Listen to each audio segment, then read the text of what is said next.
প্রিয় দর্শক, আমরা অডিও কলের মাধ্যমে একজন আপুর সাথে যুক্ত হয়েছি। আসসালামু আলাইকুম। ওয়ালাইকুম আসসালাম।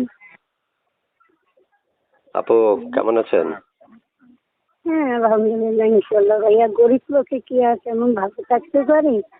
আরো জোরে একটু কথা বলেন যাতে দর্শক আপনার কথাগুলো ক্লিয়ারলি বুঝতে পারে। গরিব ঠিক আছে। লোকে কাজ করতে পারলে না বাতাসে, আর গরিবে কাজ না করলে কি আর বাতাসে থাকে? গরিব আসলে কারো গায়ে লেখা থাকে না। গরিব আসলে আমি মনে করি আল্লাহর একজন সেরা উম্মত হিসেবে গ্রহণযোগ্য। গরিব যাদের অর্থ কম। তারপরে আপনার কাছে জানতে চাই, আপনি এই প্রতিবেদন বা ভিডিওতে আসার কারণ কি, এটা দর্শকদের উদ্দেশ্যে উপস্থাপন করবেন।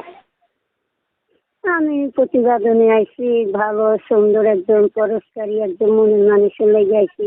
সে যেমন পাঁচক্ত নামাজ রোজা করে, আমারে রাখতে পারে। আমি তেমন একটা পরিষ্কার একজন মানুষ চাই, সে যেমন 2 মুঠো 2 বেলা আমার যে ডাল ভাত খাওয়াইতে পারে। আমি তেমন একজন মনের মানুষ খুঁজি তার পাশে থাকার জন্য। সে যেমন আমার বাচ্চার দায়িত্বটা নিতে পারে, বাচ্চার জন্য যেন সে হেল্প সহযোগিতা করতে পারে। আমি এমন একজন মনের মানুষের পাশে দাঁড়াইতে চাই।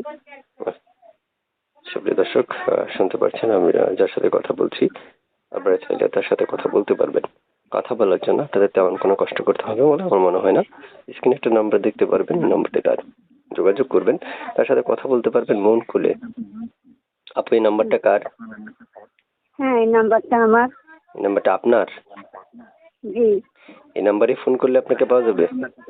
হ্যাঁ, এই নাম্বারে সবসময় ফোন দিলে আমাকে পাবে। সব সময়? জি। আচ্ছা, তো দর্শক, সবসময় যারা ফোন করবেন ওনাকে, তারা এই নাম্বার ফোন করলে ওনাকে পাবেন। এবং ওনার সাথে যারা কথা বলতে চাচ্ছেন, অনেকে কথা বলতে চাইবেন, তারা অবশ্যই ওনার সাথে কথা বলার পর আপনারা অবশ্যই তার আরো বিস্তারিত তথ্য, যদি আপনাদের স্পেশালি আমি মনে করি যে আপনাদের তেমন কোনো তথ্যের প্রয়োজন হয়ে থাকে, তাহলে আপনারা সেগুলো জেনে নিতে পারবেন। তারপর শুনতে চাই, এই যে আমাকে একটা নাম্বার থেকে ফোন করেছেন, এই নাম্বারে ইমো আছে আপনার? জি না ভাই, আমার ইমো নেই। এই নাম্বারে কোনো ইমো নাই? না। আচ্ছা, প্রিয় দর্শক, এই নাম্বার কোনো ইমো নেই, চাইলে আপনারা এই মুহূর্তে যোগাযোগ করতে পারবেন না। তো আপনারা যোগাযোগ করার জন্য তেমন কোনো কষ্ট করতে হবে না, আমি প্রথমে বলে রাখছি। তারপর শুনতে চাই, দেশের বাড়ি কোথায় আপনার?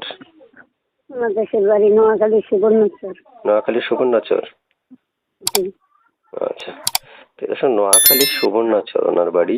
আপনারা হচ্ছে স্ক্রিনে একটা নাম্বার দেখবেন, এই নাম্বার। ছবি যেটা দিয়েছেন এটা কার ছবি? হ্যাঁ, এই ছবিটা আমারই ছবি। আপনি বিবাহিত ছিলেন না? বুঝলাম না। আপনি কি বিবাহিত? হ্যাঁ, আমি বিবাহিত। কেন, আমার কোলে বাচ্চা আছে, বাচ্চা নিয়ে খুব কষ্ট। ছবি দেখলে মনে হয় না বিবাহিত, এই জন্য বললাম আপনাকে। মাশাআল্লাহ, আপনি দেখতে অনেক সুন্দর, এই জন্য বললাম আর কি। তো আপনি শুনতে চাচ্ছি আপনার কাছে শেষ প্রশ্ন, যে হচ্ছে আপনি আমাকে মানে দর্শক অনেক সময় আমাকে জিজ্ঞেস করে যে পড়াশোনার বিষয়টা একটু জিজ্ঞেস করবেন, তো পড়াশোনা কতটুকু করেছেন আপনি? হ্যাঁ, পড়াশোনা ভাইয়া, গরিব লোক তো তেমন পড়ালেখা করতে পারি নাই। 7 ক্লাস করছি। 7 পর্যন্ত? 7। জি। মাশাআল্লাহ, অনেক ভালো পড়াশোনা করেছেন। মানুষ একদিন চলার প্রয়োজনে এতটুকু দরকার। তারপর শুনতে চাচ্ছি যে আপনার আর ব্যক্তিগত কোনো তথ্য আছে যেগুলো দর্শকদের কাছে শেয়ার করবেন আপনি? কিছু আছে? না, আমার আর কোনো কথা শেয়ার করার কিছু নাই। আচ্ছা, ওকে। যা বলবেন দর্শকদের সাথে ফোনে বলবেন, তাই তো? জি। আচ্ছা আচ্ছা, ঠিক আছে। দর্শক যারা যুক্ত আছেন এই মুহূর্তে কথা বলতে চাইবেন তার সাথে, আমি বলবো আপনারা তার সাথে কথার মাধ্যমে অনেক কিছু জানতে পারবেন, বুঝতে পারবেন, শিখতে পারবেন, এবং চাইলে তারা ভালোবাসতেও পারবেন। ঠিক আছে আপু, ভালো থাকেন। আসসালামু আলাইকুম। ওকে, আসসালামু আলাইকুম।